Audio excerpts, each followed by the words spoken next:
Ladies and gentlemen, welcome to the Playmakers Blog Podcast. You know me, down at the Playmakers Silence. We are in the Final Four of the NBA. The Western Conference and the Eastern Conference Finals have both got one game in. Both series are getting ready for game 2, and we're going to talk about it. Justin, from on Twitter, ask us what's going on. I'm okay. I'm just, a little under the weather, but, it's playoff time, so no breaks. Definitely no breaks. And y'all know Brother King, who always ready to talk some basketball. Yes, sir. Yes, sir. Glad to be on. How y'all doing? Let us get started with a game that will be starting tonight of this recording. And before we get on that series, Brother King, how surprised were you that Golden State took out Houston the way they did? A little bit surprised, but not totally shocked. I just think that Houston's style of play and the way they play, and I guess it's more so, it's just so reliant on one guy. Because if you look back at the Phoenix Suns team, those teams that made a run, it was so reliant on Steve Nash. And it just seems like it's the same thing over again now with Harden. And I just think it's hard to win when you're just playing a lot of isolation basketball. And we talked about it the last time about eventually Steph and Clay wasn't going to struggle for only for so long. So I just think it was just a matter of time, and they, Splash Brothers did what they did, and so I'm not totally surprised. It's just tough to win playing that style of basketball. And speaking of the Splash Brothers, Justin, the Splash Brothers took over game 1 against. They sure, yeah, man, they killed them. I mean, CJ and Dame looked ineffective, totally neutralized within their tracks. But it's game 1 and hostile environment. They're riding that momentum without Durant, so I wouldn't put it past the Blazers right now for game 2. It was not a must-win. If we're going to be blunt and honest, game 1 was not a must-win in my opinion. Game 2 is a great opportunity to come back and, maybe steal the 2-game split. But, game 1, no 20-point performance from Portland. Nobody. Not even from Dame or McCollum.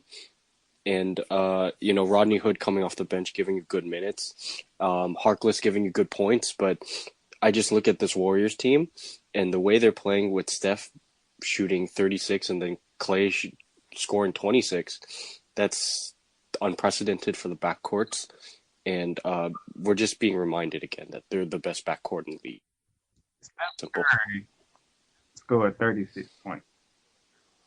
CJ McCullough and Damian Lillard combined for 36 points. That pretty much tells you how game 1 went.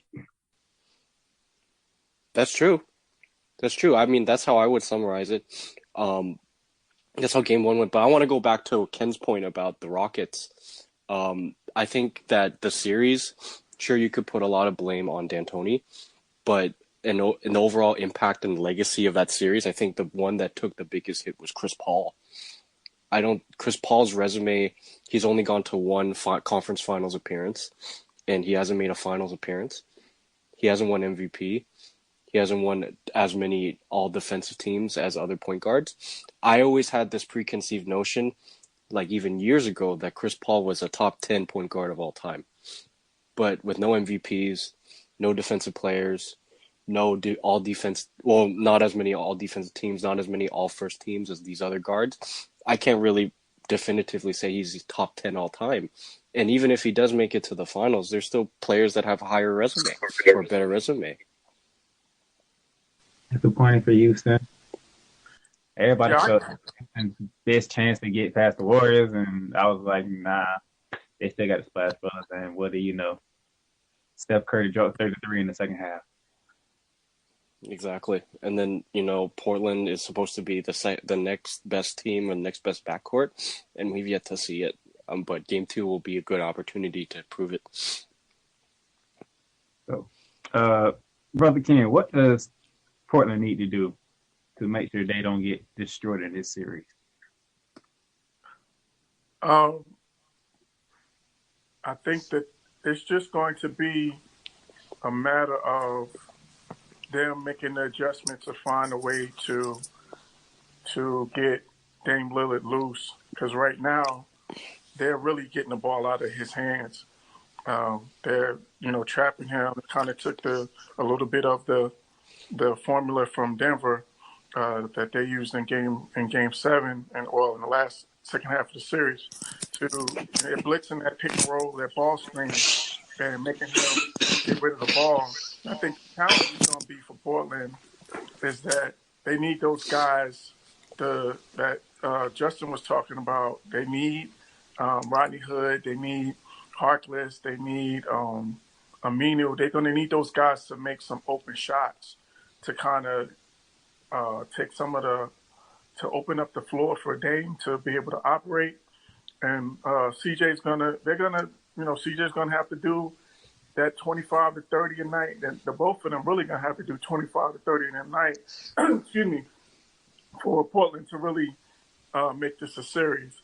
And I just think it's going to be tough. I think the problem with Portland right now is that those secondary guys, until those secondary guys start hitting shots, it's just going to be a hard series for them.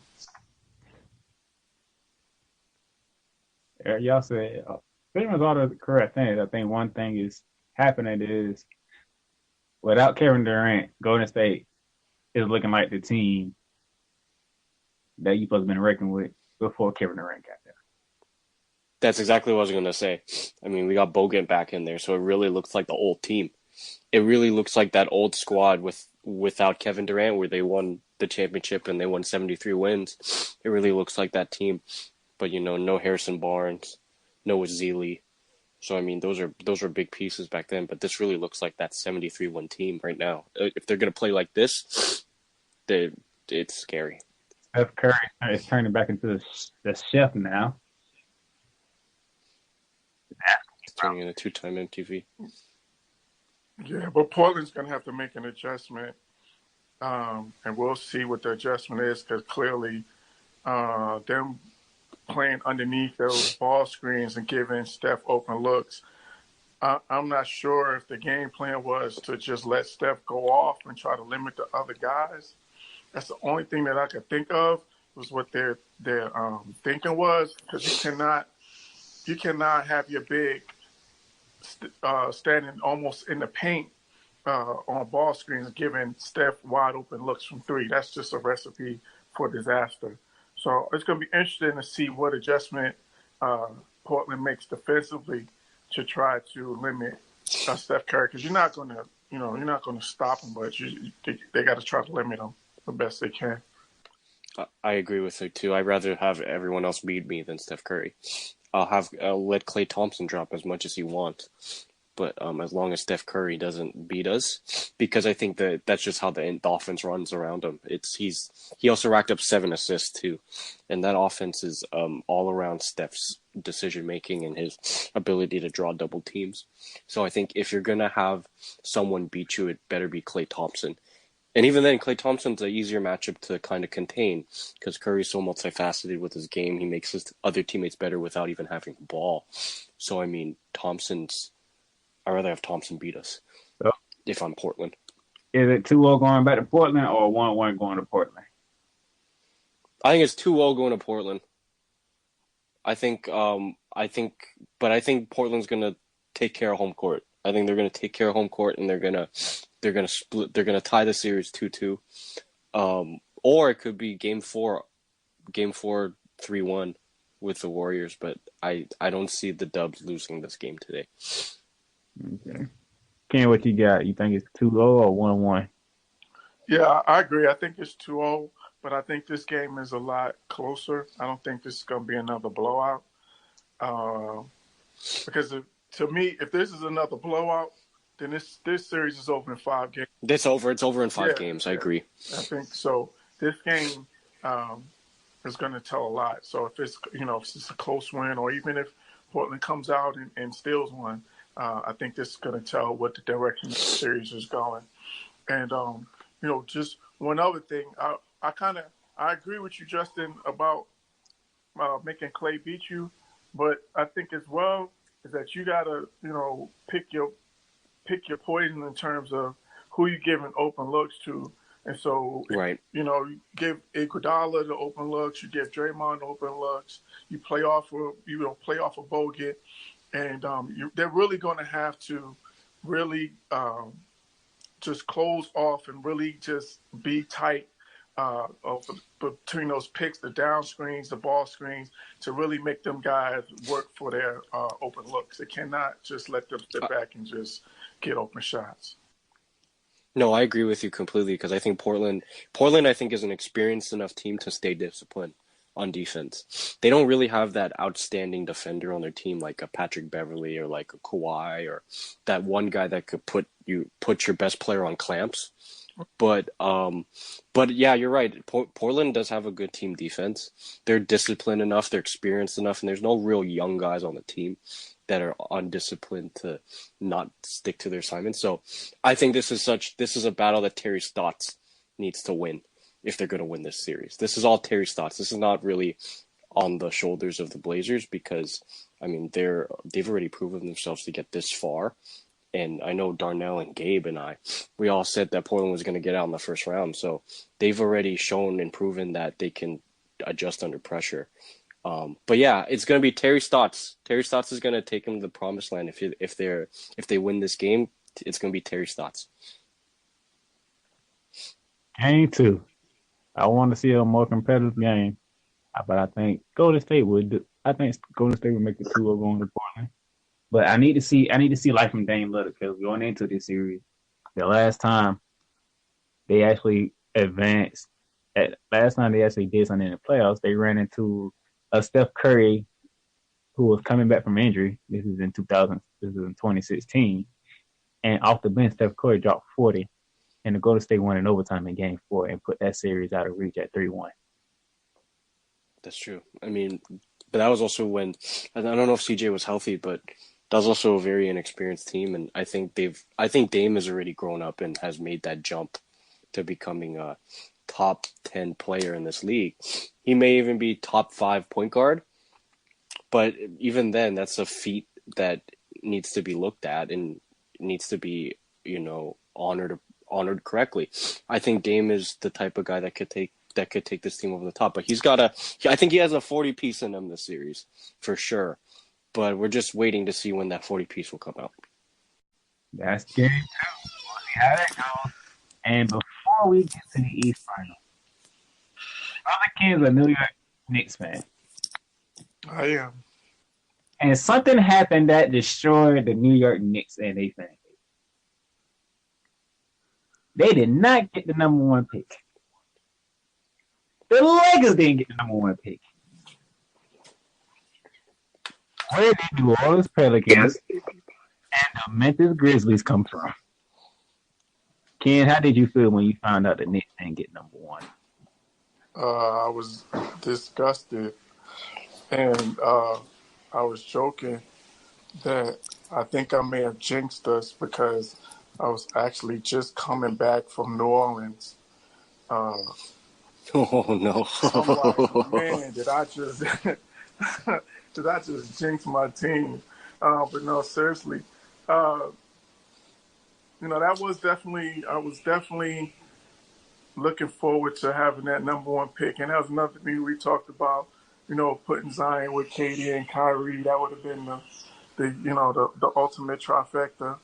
But we still got a top 3 pick, so I'm keeping positive outlook, and we'll definitely get a talented guy, whether it be John Morant or R.J. Barrett. Those are 2 projected guys, and so we're going to get a talent for sure. And then it's just going to be on to July and see if we can get those 2 max contracts and get those 2 franchise guys to come in and get the Garden jumping again. So I'm going to keep a positive outlook. You do handling it better than Stephen A. Smith did. Oh, yeah. That was hilarious. But I get it, man, because you got to understand as a Knicks fan, the last time we won the championship was the year that I was born. So, and then, sitting there and in the 90s, we had our little run. Uh, we ran until King Olajuwon the first time, and then we made that crazy run against the San Antonio Spurs when it was the eighth seed and wound up going to the finals. So, we've had some moments, but more often than not, it's been more misery than it has been, happiness. So it's been really tough being a Knicks fan. And so, just seeing everything that everybody was doing and, they had to, they was calling on a higher power trying to get Zion to come to New York. And it's just, just another disappointing moment. But we just got to keep it moving and keep it pushing and see what happens. I'm sorry, but I just think the Knicks are the Cowboys, the Dallas Cowboys of the NBA. Dude, I'm a Cowboys fan too. I'm sorry. I'm really sorry, but I mean, if you really look at the parallels, Jerry Jones not the most loved person. Neither is James Dolan. Neither was Scott Perry, or the front office in Dallas is not much better than the front office in New York for the Knicks. And then just disappointment after disappointment. I hate to say it because I think the NBA is better when the Knicks are doing well. Just like how like the Lakers, when the Lakers do well, the NBA, it just seems like a better league in general because you get those big market franchises that are succeeded. And I think that's great for the league, but stuff like this where you can't catch a break and you can't, I don't know, man. It's just, I feel bad for Knicks fans, but at the same time, I'm a Raptor fan, so I think we could live with that for now. Oh yeah, I'm sure.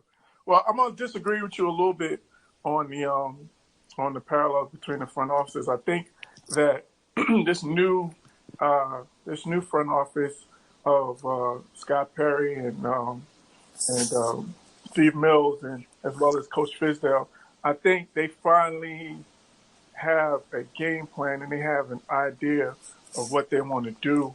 And I mean, we did it the quote unquote right way. We definitely was not trying for Zion. So, we had the record to have the best chance at it. And this past draft, we found some pieces. The kid Mitchell Robinson is a player. And you got Dennis Smith. Pryor, is another, up and coming guy. So we got some Kevin Knox was coming on towards the end of the season. So we got some young pieces. This is definitely going to tell a story though. This draft and this offseason is going to be huge to say whether or not that this is the right front office combination to move the Knicks in the right direction. Ken, I got a question for you. Yeah. Do you want AD or do you want RJ? I guess it would depend on the package or what it would take to get AD. Because you guys don't have to give up too much because you guys have a lot of cap space for it. We could. It's just you could do it. It's doable. But the thing is, if you want to get those two max guys off of free agency from this year, you're gonna have to gut your team to get AD. But that is if you're content with just getting one marquee free agent this summer. Because if the whole narrative is Kyrie and KD going to the Knicks, that sounds great. But I mean, KD, AD, or Kyrie, AD doesn't sound that bad either. Oh, not at all. I would be okay with either combination, actually. And I think that they do have some chips in terms of they got those first round picks from the Porzingis deal as well that they can use in a deal. So it's definitely there's some. What I like about what Scott Perry and the crew have done is that they're versatile, so they have different options, so they can do it a few different ways. Like you said, they could make a trade for AD, or it could do the two max contracts, or if we don't get the two max, if we don't get the franchise guys, we could hold on to that money and try again and go back at it the next year. So I think they have a game plan and they have some different ways in which they can operate. So that's why I like the versatility of it. So it's going to be. I'm excited to see what it will all transpire with it. Yeah, I agree. All right. So that's the draft order. News came out today that they are moving the start of free agency from July 1st midnight to the 6 o'clock time, June 30th. Oh, okay. Okay, so a couple more hours to get your licks in and whatnot. Oh, yeah, and they can start the meetings earlier. They don't have to be knocking on people's doors at midnight. So that's the change that this I happened. like it.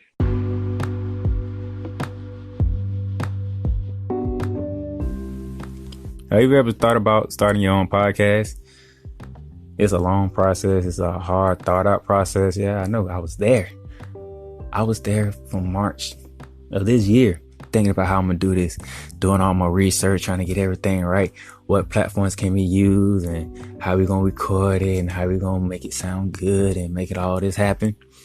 And then I came upon Anchor. The Anchor app on my phone, the easiest choice I could ever make to do a podcast. It's free to use. You don't got to pay for nothing. You can record episodes whenever you're ready.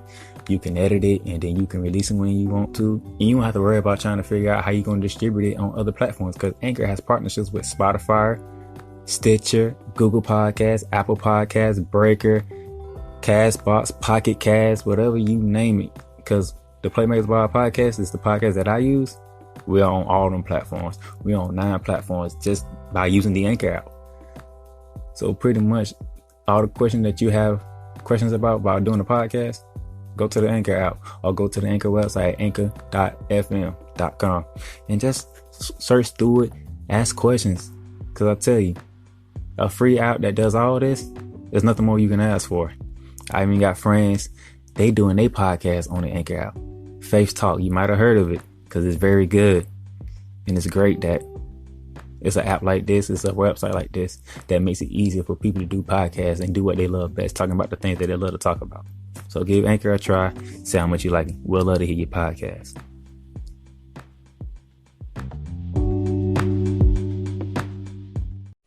Now let's get to the Eastern Conference Finals.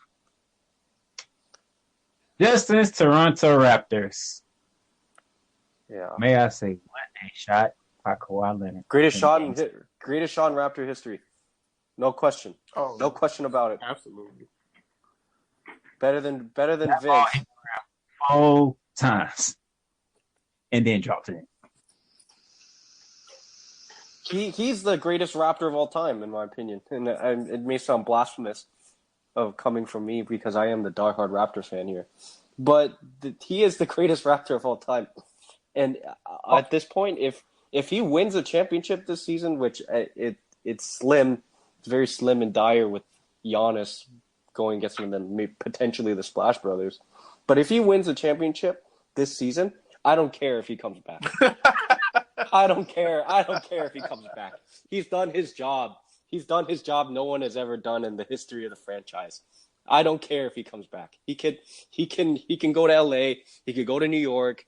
He could go back to San Antonio if he really wants to. I don't care where he goes. Thank you so much for your hard work and your determination to get us a championship. If you want to come back with us, you're more than welcome to. If you don't, thank you so much. Goodbye. That's how I'm seeing it. Well, Toronto's representing the whole country, so Yeah, that is true. But I'll tell you this: I don't think as the diehard Raptor fan, I mean, I was somewhat disappointed last night because they won the first 3 quarters of that game without question. They won the first 3 quarters of that game. Go ahead and go into it. Game 1 took place. We had 2 breakout games in this one. As Justin said, one team was leading through 3 quarters. And it's oddly to say, Brother Ken, the home team stole the game. Yes, the home team stole it. Agreed.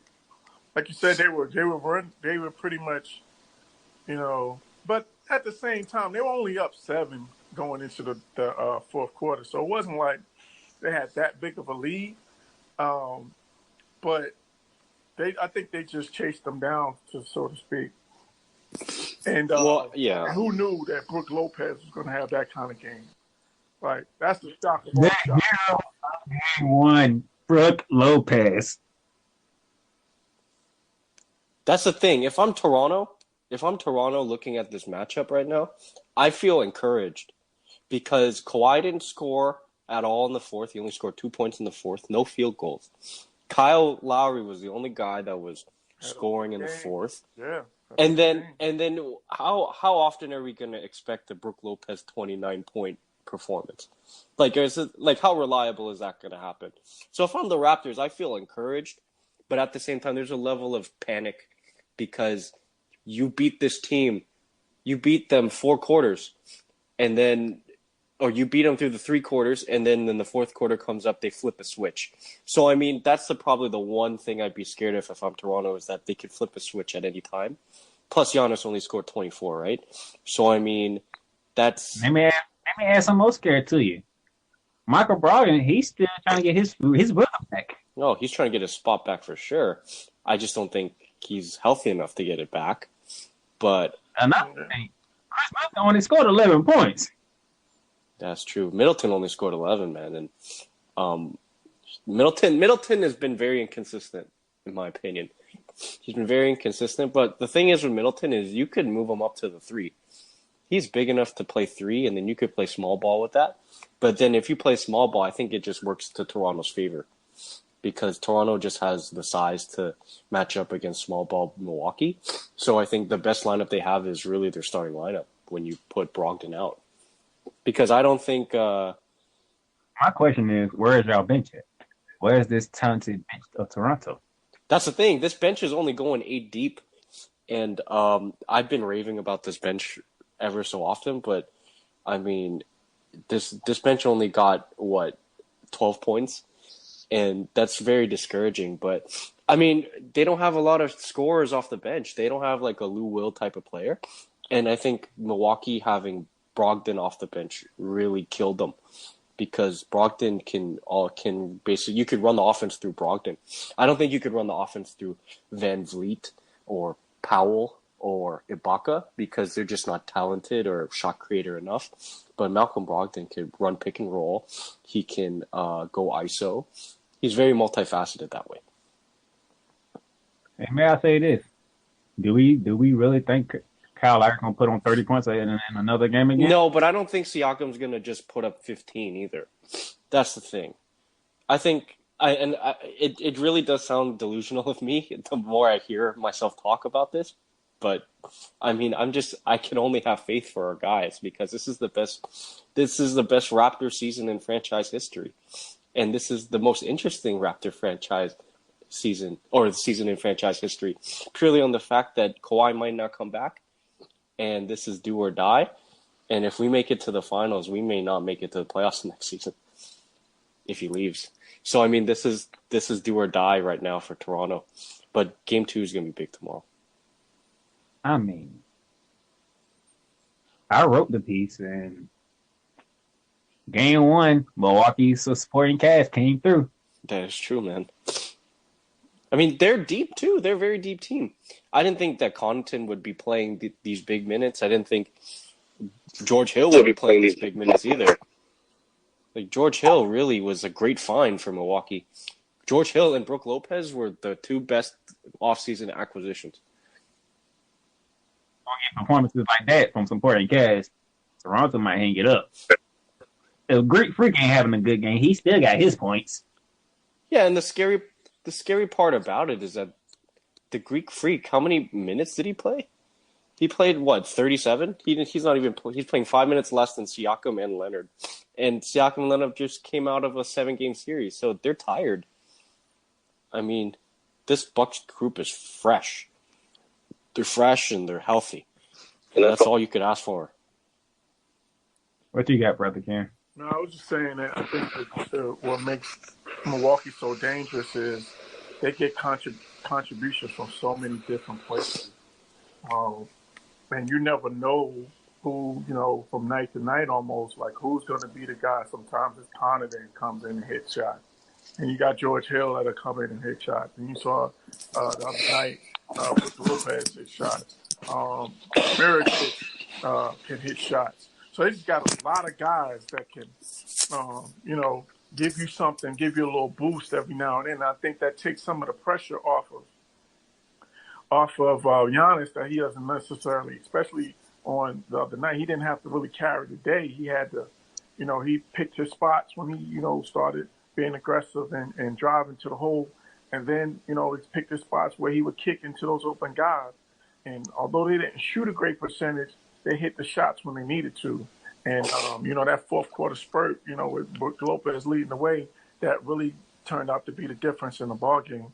And I think the problem with the Raptors is what they're going to have a struggle with is right now they're a one-man army with Kawhi, and you don't know who from night to night who's going to pick up the slack.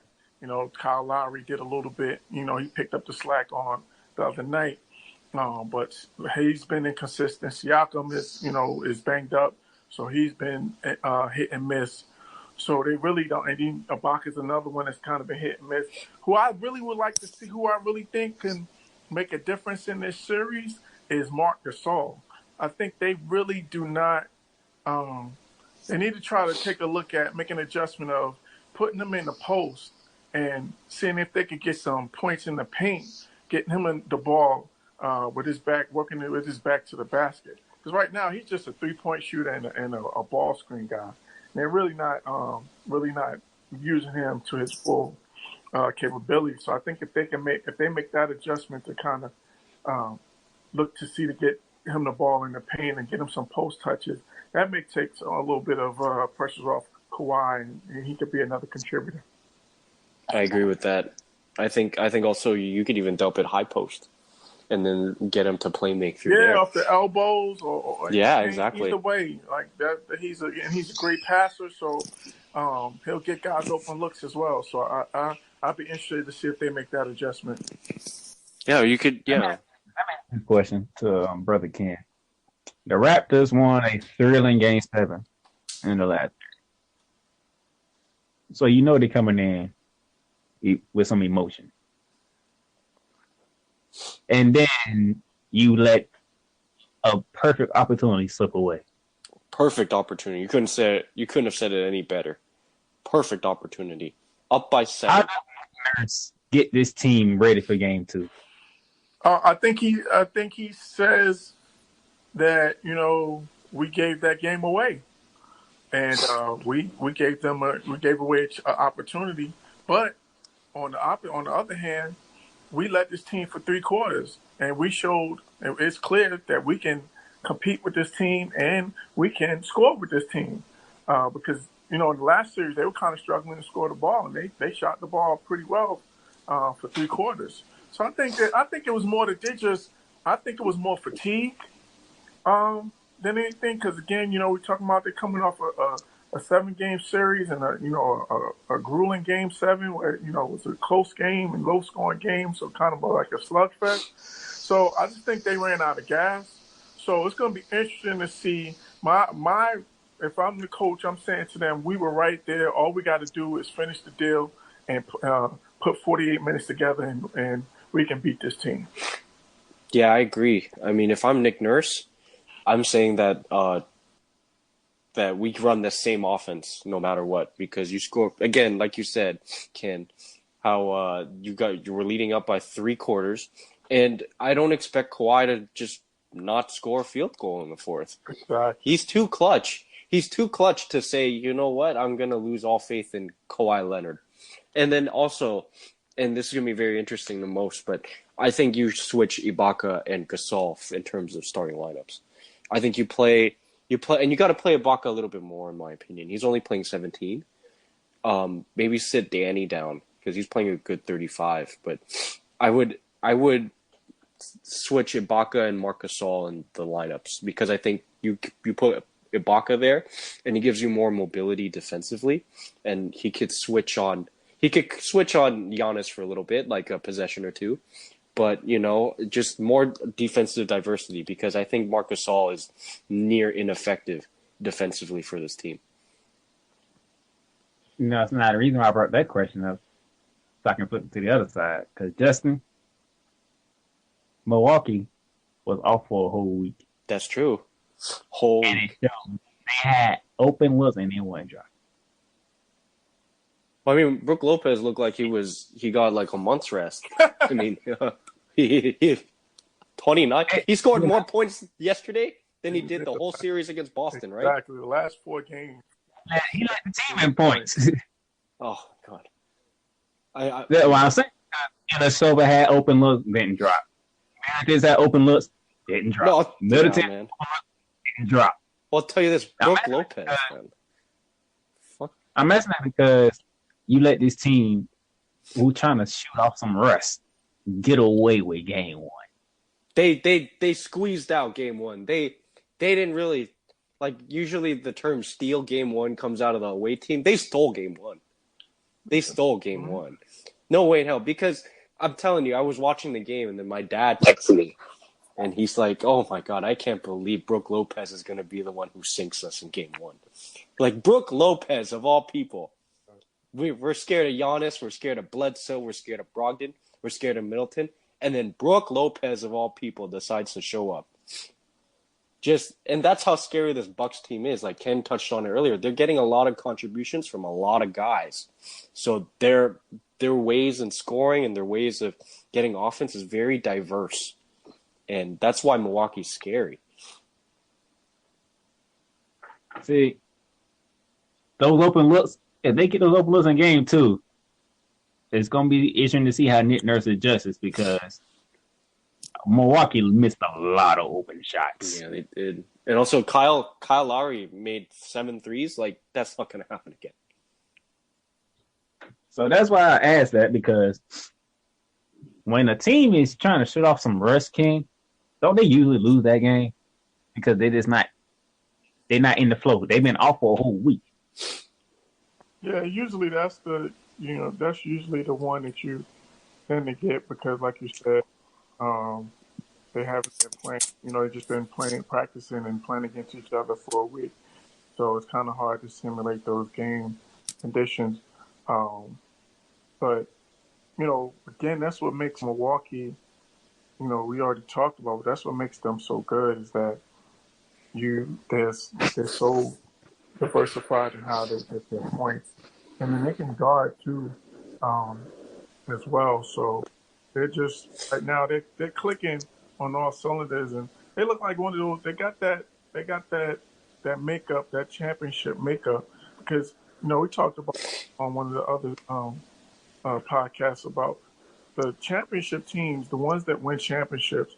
You got the star, or you got the franchise guy, you got the superstar, but then you got those role players or those guys that step up and make plays to help you win. The fact that the like Rick Fox, Chicago team, the John Paxson, and, Steve Kerrs and the like. So Milwaukee has that look about them where they have those guys that's stepping up and making plays, making winning plays. So before we get out of here, I'm gonna show some love to Eric Bledsoe because he only had 9 points, but them 9 points came at a very crucial point. Yeah, 2 fast break layups, man. He kind of opened it up from there, and they were all in the second half. So, yeah, I would say they were crucial points. But yeah, I mean that's the thing with Milwaukee. They could always, I think they're explosive enough that they have that one guy that could go on like a 6-point stretch, and then Toronto, it being like, the playoff team that they are, they tend to give that up a bit. So they need to really plug all holes possible. But I'm not letting. I think the game plan still stands with them. I wouldn't change the game plan at all. You don't let Giannis beat you. That's as far as I'll go. So, game 2, 1-1 or 2-0? I want to say 1-1. I want to say 1-1, and then I want to say Milwaukee steals 1 on the road. I really want to say that, but I wouldn't be surprised if Milwaukee takes it 2-0, and then Toronto takes care of home court. But what I'm saying is I see a split 2-2 at Game 5. That's what I see. Brother Ken. Yeah, I agree. I think that Milwaukee wins tonight, and then Toronto holds serve at home. And we're going to Game 5 tied up 2-2. I gotta go Milwaukee, man. Game 1 was the game that failed for Toronto, and they let it slip away. I think the more that Brogdon plays, the more he gets back into the rhythm of the game. You can only contain Greek Freak for so long. Middleton's not going to shoot as poorly. It's going to be interesting to see how Nick Nurse adjusts in Game 2 and then heading home for Game 3 and 4. I'm going Milwaukee for Game 2. I expect both series to go at least 6 or 7. Especially Milwaukee. This series going at least 6. Yeah, at least 6. I'm not sure about the West. I think the East definitely goes 6, but I'm not sure about the West. I think Portland might be running out of gas. This matchup's more interesting than the West finals for sure. And this matchup, depending on how the finals goes, may even be better than the finals. Like, if KD comes back, then it just looks like pure annihilation against the Raptors or the Bucks. But I mean, the Bucks have. Well, actually, the Raptors won two games against the Warriors, and then did Milwaukee sweep the series too? No, I think they want to go to State. Yeah, they want to go to State, and I think they lost at home. Yeah, I mean, either way, I think this finals matchup is going to be very, very interesting. We got Game 2, 3s, and 4s. It's going to be interesting to see. Actually, I don't even know the next time I'll be able to do a basketball podcast because next week I'm going out of town. Damn, where you going, Darnell? I gotta go. My nephew's graduating next week. Oh, nice. Well, send him my congrats. Yeah, the nephew's graduating next week, and while I'm out of town, Ken, Coach T, Dallas, and myself, we're gonna be having a conversation about what kind of things we can do to make the podcast better as football season get ready to come around, because we're 100 days away from college football happening and about another week or two from NFL happening. So yeah, there's a lot of juicy stuff in the NFL, man. Like Patrick Peterson getting suspended. Oh man, the Jets, the Broncos.